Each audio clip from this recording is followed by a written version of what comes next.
नमस्कार साथियों, क्या आपने कभी सोचा है कि एक सफ़र कभी दो भाइयों ने एक ही साथ प्रारंभ किया हो और एक ने ठोकरें खाई, सीखा, बढ़ा और दुनिया की नज़रों में ऊंचाइयों तक पहुंचा और दूसरा उसी रास्ते पर चला पर हर मोड़ पर किसी और की छाया में जीता रहा। न खुद पहचान बना पाया, न खुद की राह। आज हम इन्हीं दो भाइयों की बात करेंगे, भारत और पाकिस्तान। एक भारत जो लोकतंत्र, विकास और आत्मनिर्भरता का मिसाल बन चुका है और दूसरा पाकिस्तान जो असमंजस, अस्थिरता और पर निर्भरता में फंसा हुआ है। कभी सोचिए, अगर पाकिस्तान की सड़कों पर कोई आम नागरिक भूख से कराह रहा हो तो क्या उसे पता है कि उसका कसूरवार कौन है? क्या वहां की जनता जानती है कि उसके सपनों की डोर किसके हाथ में है? जब देश के प्रधानमंत्री केवल चेहरा बन जाए और असली सत्ता बंद दरवाजों के पीछे तय हो, तो क्या कोई राष्ट्र सचमुच आगे बढ़ सकता है? आज हम एक अत्यंत महत्वपूर्ण विषय पर चर्चा करने जा रहे हैं साथियों, आप सबों के साथ। पाकिस्तान की आर्थिक बदहाली के क्या वजह हैं, विशेष रूप से भारत से तुलना करने के परिप्रेक्ष्य में। भारत तरक्की पर है और पाकिस्तान तबाही की कगार पर क्यों है? पाकिस्तान की जो आर्थिक हालत है इतनी खराब क्यों है और भारत से तुलना में चौंकाने वाले वो कौन सी तथ्य हैं? एक देश हमारा भारत ऊपर जा रहा, वहीं दूसरा देश पाकिस्तान नीचे जा रहा। पाकिस्तान की बर्बादी और भारत की तरक्की का सच आज जानेंगे मित्रों।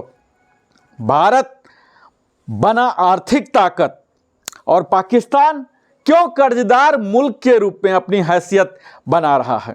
तो आज के संदर्भ में 2025 में आर्थिक फासला कितना बढ़ गया है। कभी हम साथ चले थे और अब जमीन और आसमान का फर्क हो गया है। तो इस वीडियो में आप जानेंगे इंडिया वर्सेस पाकिस्तान, उसकी इकोनॉमी की रियलिटी क्यों है और क्यों पाकिस्तान की इकोनॉमी आईसीयू में पहुंच गई है। भारत से तुलना हम करेंगे और इसका बड़ा खुलासा आज हम करेंगे। 75 साल के बाद भी कौन कहां खड़ा है? पाकिस्तान की आर्थिक तबाही की वो बड़ी वजहें हम आज जानेंगे। जब हम दो पड़ोसी देशों भारत और पाकिस्तान की वर्तमान आर्थिक स्थिति पर नजर डालते हैं तो हमें एक गहरी खाई दिखाई देती है और यह खाई सिर्फ जीडीपी, पर कैपिटा इनकम या हमारा फॉरेन रिजर्व तक सीमित नहीं है, बल्कि यह खाई है हमारी सोच की, शासन की और जिम्मेदारी की। अगर आप भारत बनाम पाकिस्तान की एक आधारभूत तुलना करेंगे तो भारत और पाकिस्तान ने एक ही समय पर हमें आज़ादी मिली थी। हमारी आज़ादी भारत की 15 अगस्त 1947 को और पाकिस्तान 14 अगस्त 1947 को। परंतु आज भारत की जनसंख्या 140 करोड़ के पार है और अर्थव्यवस्था हमारी लगभग 3.7 ट्रिलियन डॉलर के पास पहुंच गई है, जबकि पाकिस्तान की जनसंख्या लगभग 24 to 25 करोड़ है। अर्थव्यवस्था मुश्किल से 350 अरब डॉलर तक सीमित है। भारत सभी वैश्विक मंचों पर मजबूत होता जा रहा है, वहीं पाकिस्तान गहरे आर्थिक संकटों में डूबता जा रहा है। आखिर क्यों? तो इसके पीछे जो मूल कारण है वह है जवाबदेही और लोकतंत्र का फर्क, अकाउंटेबिलिटी एंड डेमोक्रेसी। भारत में जनता अपने नेताओं से सवाल पूछती है। हर 5 साल में चुनाव होते हैं, सत्ता बदलती है, मीडिया, सोशल मीडिया व न्यायपालिका मिलकर जनमत का आवाज देते हैं। वहीं पाकिस्तान में जवाबदेही, जो अकाउंटेबिलिटी की परंपरा ही नहीं रही है। वहां जनता को यह जानने तक का स्वतंत्रता नहीं है कि असली ताकत किसके हाथ में है। अगर हम बात करते हैं दोनों राष्ट्र के सैन्य दखल और लोकतंत्र की जो विफलता है, जो मिलिट्री इंटरफेरेंस है और फेलर ऑफ डेमोक्रेसी, तो पाकिस्तान का सबसे बड़ा संकट यह है कि वहां लोकतंत्र सिर्फ दिखावा है। और असली सत्ता वहां के प्रधानमंत्री के हाथों में नहीं, बल्कि आर्मी चीफ के हाथों में है। 1940 से लेकर अब तक अगर आप नजर डालेंगे तो पाकिस्तान में 3 बार सीधा मिलिट्री कूप हो चुका है। अयूब खान, जनरल जियाउल हक और जनरल परवेज मुशर्रफ जैसे अन्य नेताओं ने सीधा सत्ता संभाली। इसके अलावा जब जब लोकतंत्र दिखाने की कोशिश हुई तब तब पपेट सरकार रची गई, जो सेना की इजाजत के बिना कोई निर्णय नहीं ले सकती। अगर हम बात करें आइडियोलॉजिकल इन्फ्लुएंस की, तो वैचारिक कट्टरता है जो, और वहाबी प्रभाव है जो पाकिस्तान पर। आज पाकिस्तान की सेना एक धार्मिक कट्टरपंथी विचारधारा से प्रेरित होकर चलती है, विशेषकर वह ईस्ट विचारधारा जो सऊदी अरब से पोषित होती है। इस विचारधारा ने पाकिस्तान को आतंकवाद, असहिष्णुता और अंतर्राष्ट्रीय अलगाव की ओर धकेला है। डिपेंडेंस ऑन एक्सटर्नल अफेयर्स जो है पाकिस्तान का, जो बाहरी निर्भरता है, पहला मैं बताया कि सऊदी अरब पर है, दूसरा अमेरिका पर है। आज पाकिस्तान एक ऐसा देश बन चुका है जो अपनी नीतियों और अर्थव्यवस्था को चलाने के लिए सऊदी अरब से वैचारिक समर्थन और अमेरिका से आर्थिक सहायता पर निर्भर करता है। जब कोई राष्ट्र स्वयं के संसाधनों और नीति निर्माण में आत्मनिर्भर नहीं होता तो वह सिर्फ कठपुतली राष्ट्र बन जाता है, और यही हाल आज पाकिस्तान का है। आम जनता की स्थिति क्या है, तो आप देख ही रहे हैं कि क्या अनभिज्ञता है, क्या भ्रम की स्थिति पाकिस्तान में बनी हुई है। जो पब्लिक अवेयरनेस कहते हैं वो मिस इन्फॉर्मेशन पर है। पाकिस्तान की जनता को यह मालूम नहीं होता कि उनके देश में असली शासक कौन है, प्रधानमंत्री, सेना या कोई विदेशी शक्तियां।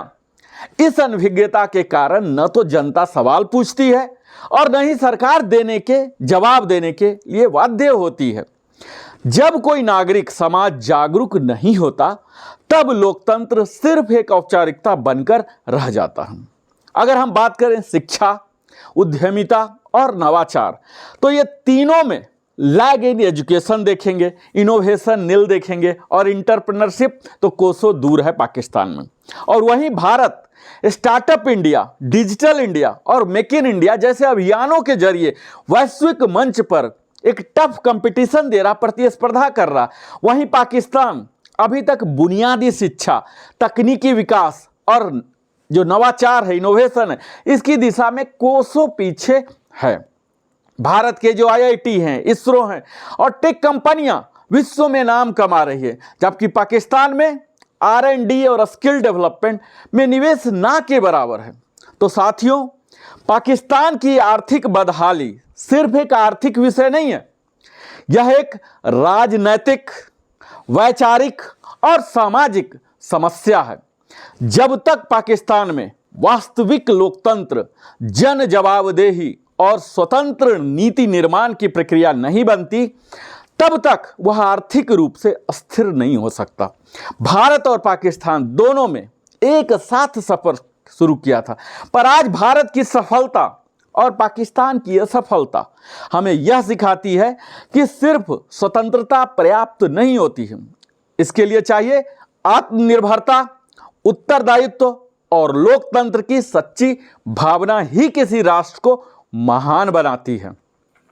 साथियों, पाकिस्तान की कहानी सिर्फ एक देश की कहानी नहीं है, यह उस चेतावनी की तरह है जो हमें बताती है कि अगर किसी राष्ट्र में लोकतंत्र को दिखावे की चीज बना दिया जाए, अगर सेना, नागरिक सरकार के ऊपर बैठ जाए, अगर जनता से सच छुपाया जाए और देश की आत्मा किसी और की विचारधारा में गिरवी रख दिया जाए, तो सिर्फ अर्थव्यवस्था ही नहीं, पूरी सभ्यता डूब जाती है। हम भारतवासी हैं, जहां लाखों समस्याएं हैं पर उससे अधिक समाधान की संभावनाएं हैं। हमने भी संघर्ष किया है, लड़खड़ाए हैं, और हमने झुकना नहीं सीखा। हमने अपनी गलतियों से सीखा और हर चोट को अपनी शक्ति बना लिया। हमने लोकतंत्र को पूजा है, आलोचना को सुना है और जवाबदेही को अपनाया है। यही भारत की असली ताकत है, जवाब देने और जवाब मांगने की ताकत। आज हमें न सिर्फ अपनी राह पर चलना है, बल्कि पूरे विश्व को यह दिखाना है कि सच्चा विकास टैंकों से नहीं, तकनीक से होता है। सच्ची शक्ति बंदूक से नहीं, विचार से आती है। और सच्ची आज़ादी तब मिलती है जब जनता जानती हो कि वो देश के मालिक हैं। दोस्तों, हम भाग्यशाली हैं कि हमें भारत मिला, पर भारत को भी हमसे कुछ चाहिए। ईमानदारी, मेहनत और देश के प्रति निष्ठा।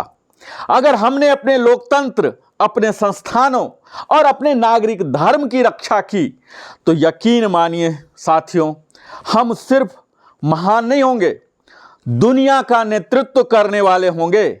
आइए आज से हम संकल्प लेते हैं कि हम सीखेंगे, जागेंगे और अपने अधिकारों के साथ साथ कर्तव्यों को भी निभाएंगे, क्योंकि जब जनता जागती है तभी राष्ट्र जागता है, और जब राष्ट्र जागता है तब इतिहास लिखा जाता है। जय हिंद, वंदे मातरम। बहुत बहुत धन्यवाद, आपने अपने जीवन का बहुमूल्य समय दिया। अगर आपने लिविंग हैप्पीली को अभी तक सब्सक्राइब नहीं किया है तो अवश्य ही सब्सक्राइब कर लें, लाइक करें, कमेंट करें। और अगर आपको लगता है कि आपने भावना को जगाया है, अगर कोई वैल्यू एडिशन किया है, तो अवश्य ही सगे संबंधियों के साथ भी साझा करें और कमेंट से पूछे बताएं। बेल आइकन अवश्य ही पुश करें ताकि आपको इसी प्रकार की दमदार प्रेरणादायक वीडियो मैं Narendra Kumar, wellness consultant, entrepreneur trainer, देते रहूं। फिर मिलता हूं, बहुत बहुत धन्यवाद। जय हिंद। फिर मिलता हूं इसी प्रकार के दमदार